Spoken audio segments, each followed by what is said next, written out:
Ayo kecil ke PTP itu bisa kalian mata nanti lu nggak mau kalian mampu kalian? Nggak mau.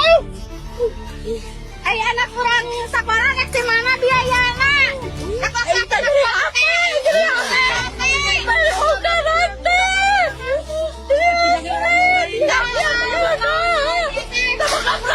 Bisa cuma teh. Lebih 3 bulan.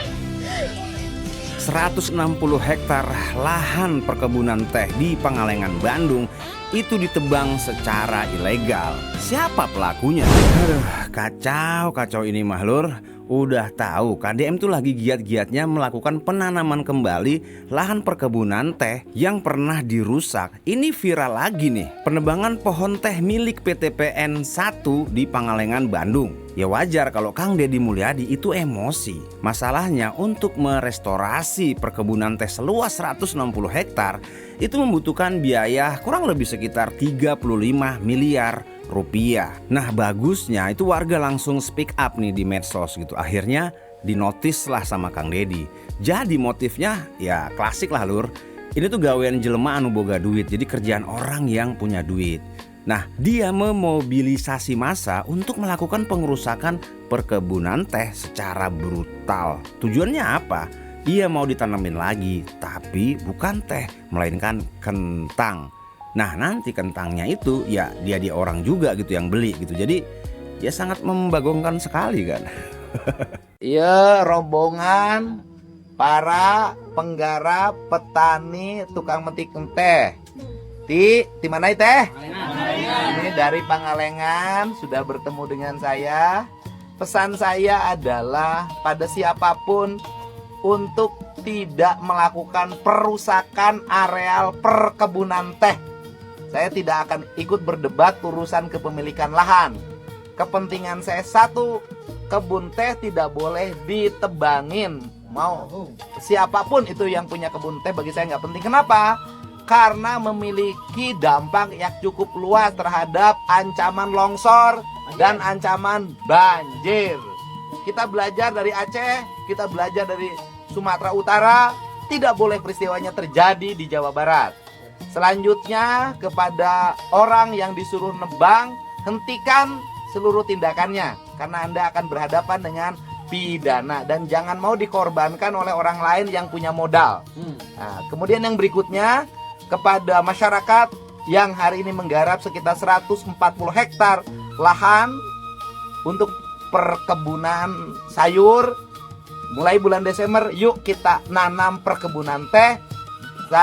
Pemprov Jabar menyiapkan upah selama 4 tahun ke depan. Ya kan, dalam setiap hari bekerja nanti digaji rakyatnya. Ya kan, kalau di sana upah maculnya cuma 35, Pemprov Jabar menyiapkan upahnya 50.000. Jadi nanti entehnya ditanam oleh warga, diurus oleh warga. Mudah-mudahan entehnya nanti menjadi milik warga.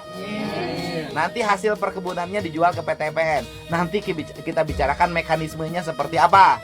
Kan gitu. Nah tapi kalau HGU-nya keluar dari PTPN-nya, nanti kita bicarakan lagi. Yang penting sekarang nggak ngomongin alasak, nggak ngomongin status kepemilikan. Kita omongin selamatkan alam Jawa Barat, alam Kabupaten Bandung yang hejo ngemplok. Pokoknya kebun hejo, rakyat ngejo.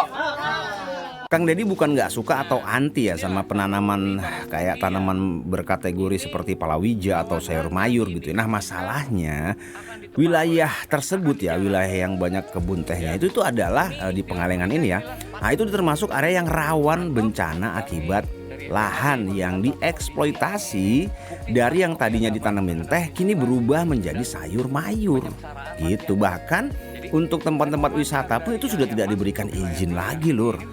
Maksudnya ditutup gitu. Jadi karena udah termasuk kategori rawan gitu. Nah ya mungkin secara ekonomis sayur mayur ini kan memiliki value yang mirip lah ya dengan teh. Tapi kelebihan pohon teh ini ya selain memang jelas memiliki nilai ekonomi, ternyata pohon teh itu ternyata bisa menahan air dan menyerapnya masuk ke dalam tanah. Inilah alasan ya kenapa dulu Belanda nanemin daerah gunung dan pegunungan itu dengan teh. Jadi ada value lain ya, ini meminimalisir terjadinya bencana terutama longsor dan banjir. Ya untuk saat ini sih udah dilakukan pelaporan ya ke Polda Jabar dan sedang ditindaklanjuti lah gitu kasusnya kayak gimana. Nah, kemungkinan dalam waktu dekat akan ketahuan lah siapa dalangnya. Karena ada indikasi entah ini perorangan atau bisa jadi ya korporat gitu ya kata Kang Deddy. Karena desas-desus dari masyarakat itu ya bahasana teh jalmi anu boga acis gitu, orang yang punya uang gitu. Cuman ya belum ketahuan nih apakah ini perorangan atau bisa jadi korporat juga gitu kan. Karena bahasanya ya orang yang punya duit gitu lur. Ya kadang-kadang kami juga nggak habis pikir loh lur. Belanda aja yang kategorinya adalah penjajah gitu ya. Nah dia masih mikirin biar daerah jajahannya tuh nggak kena bencana nih. Karena kan dulu yang nanemin teh ini kan Belanda gitu ya. Nah lah kita gitu yang katanya dijajah lah kok malah mau merusak. Ya kan? Ya, lu jadi penjajah teh sah asli. Dulu Belanda bangun jalan, jembatan, irigasi, gedung-gedung semua berkualitas bagus.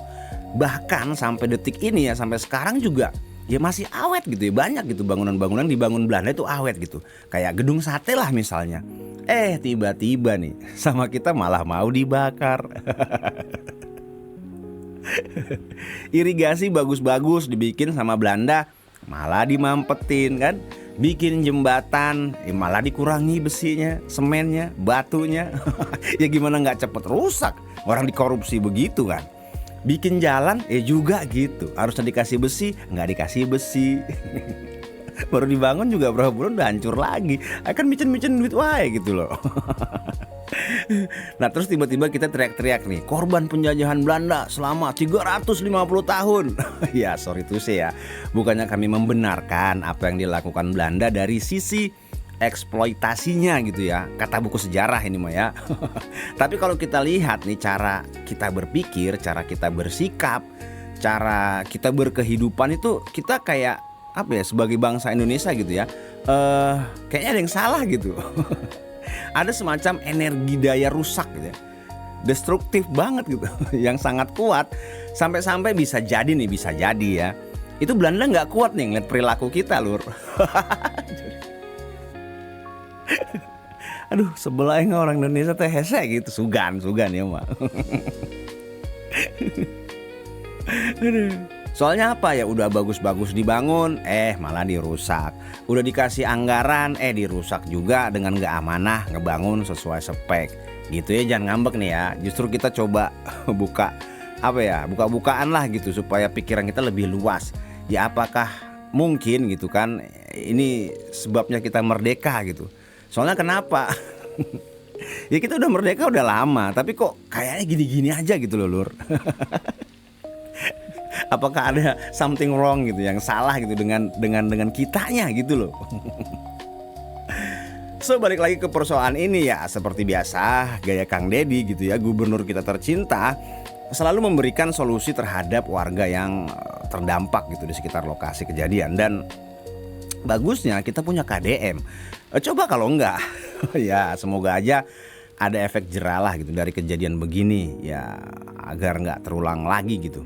Ya jika membutuhkan lahan gitu untuk tanam kentang, ya alangkah baiknya mencari solusi yang lebih komprehensif dan hemat lahan lah gitu soal ini. Karena ya kami pernah nih yang ngeliat tuh ada, nggak tahu nih orang luar kontennya, jadi dia tuh nanamin sesuatu, entah sawi, entah kentang, apapun lah, terong segala macam, cuman pakai paralon yang ditegakin gitu, paralon yang gede itu lur.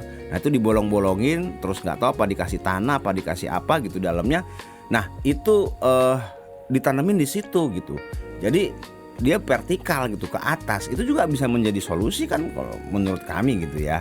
Coba dulu semua silahkan dipantau deh ya, siapa tahu bisa jadi sumber referensi. Oke lur, mungkin gitu untuk video kali ini. Mudah-mudahan ada manfaatnya dan memberikan informasi yang update kepada dulur semua. Sampai jumpa di video selanjutnya. Hatur nuhun.